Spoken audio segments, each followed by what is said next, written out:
भाजपा प्रदेश अध्यक्ष मदन राठौर ने national Herald को लेकर कांग्रेस पर लगाए आरोप। नेशनल हेराल्ड मामले में काफी बड़ा घपला है। सुप्रीम कोर्ट के आदेश से मुकदमा दर्ज हुआ। अखबार को दी गई जमीन पर कोई मालिक उनके व्यक्तिगत लाभ कैसे ले सकता है?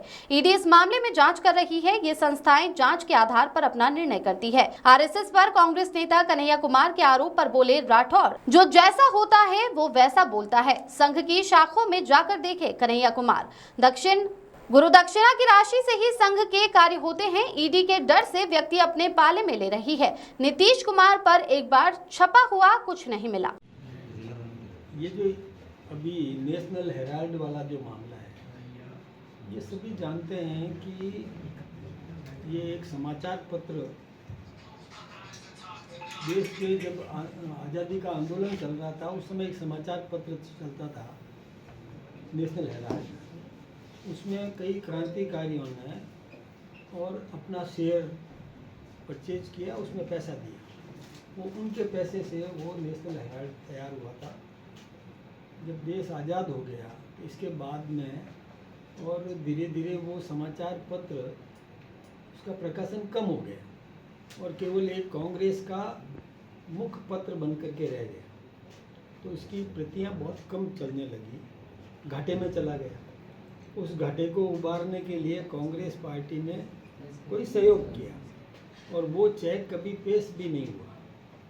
फिर उस संपत्ति का इन्होंने यंग इंडिया के नाम से और एक दूसरी कंपनी बनाकर और उसके शेयर्स उसमें कर दिए और उसमें 38% तो शेयर थे सोनिया जी के नाम, 38% राहुल गांधी जी के नाम और बाकी मोतीलाल जी वोरा वगैरह कुछ कांग्रेस के लोगों के उनने शेयर्स ले लिए। और वो सारी संपत्तियां केवल 50 लाख में और मतलब जो 500 करोड़ से ज़्यादा कीमती संपत्तियां हैं वो 50 लाख में और उधर हस्तांतरित कर दिए। मैं सोचता हूँ कि ये बहुत बड़ा घपला है और इसमें भी हम लोगों ने कहीं मुकदमा दर्ज नहीं कराया। ये सुप्रीम कोर्ट के आदेश से मुकदमा दर्ज हुआ और जब मुकदमा दर्ज हुआ उस समय कांग्रेस का देश पर शासन था। तो कांग्रेस के शासन के समय में सुप्रीम कोर्ट के आदेश से जो मुकदमा दर्ज हुआ और जो एक अखबार को दी गई जमीन, वो मालिक कोई व्यक्ति कैसे बन सकता है, उसका ट्रांसफ़र कैसे कर सकता है, उसके प्लॉटिंग कैसे काट सकता है, उस पर व्यक्तिगत लाभ कैसे ले सकता है। तो ये मामला है। तो इसमें ईडी जांच कर रही है तो जांच करेगी। ये संस्थाएं बनी भी इसीलिए है। तो अब उसमें यदि वो अपने समय में कुछ दुरुपयोग करते रहे होंगे तो वो सोचते हैं बीजेपी कर रही है। बीजेपी ने कहीं नहीं किया और ये संस्थाएं अपने हिसाब से जांच के आधार पर निर्णय करती है और उसी के आधार पर हुई। अब ये आरएसएस की बात कर देना, यहाँ हमारे यहाँ देखिए, जो कोई भी जानता नहीं है, यदि जानना चाहे तो संघ की शाखा में जाए।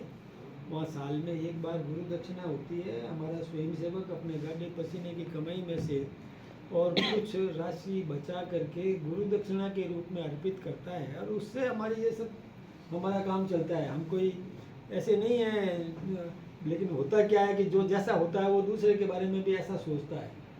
इसलिए उनको अपना विवेक बढ़ाना चाहिए, थोड़ा पता करे।